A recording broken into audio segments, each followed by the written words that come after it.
राज ठाकरेंनी आज महत्त्वाची बैठक बोलावली आहे। मुंबई शिवतीर्थ या ठिकाणी सकाळी 11 वाजता या बैठकीचं आयोजन करण्यात आलंय। राज्यातील पक्ष संघटनेत बदल यावर या बैठकीअंतर्गत विचारमंथन होईल।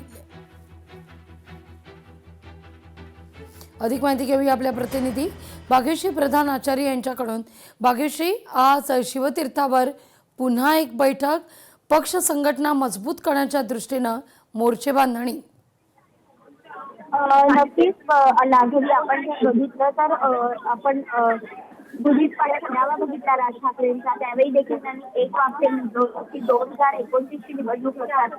त्याआधी देखील ज्या बैठका झाल्या राज ठाकरेंच्या, त्यामध्ये त्यांनी सांगितलं की 2029 ची निवडणूक हेच आमचं लक्ष आहे। यासाठी त्या स्वतः संघटना बांधणी करण्यावर अधिक भर देताना पाहायला मिळतात। खरं तर या निवडणुका ज्या झाल्या त्यामध्ये त्यांना कुठेच जास्त यश मिळालेलं पाहायला मिळालं नाही। आणि या सगळ्यानंतर आपण जर बघितलं तर एकंदरीतच आता आज राज ठाकरेंनी आज जी आहे ती बैठक बोलवली आहे। शिवतीर्थावर सकाळी 11 वाजता ही बैठक जी आहे ती होणार आहे आणि राज्यातील सरचिटणीस यांची ही बैठक बोलावली।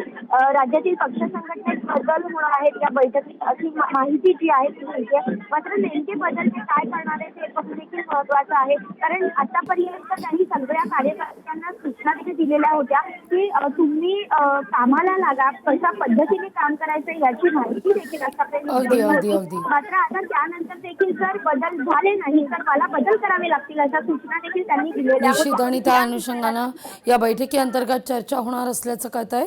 धन्यवाद भाग्यश्री, तुम्ही दिलेल्या सविस्तर माहिती करता। लोकशाही मराठी ऐका, पहा, जागरूक रहा।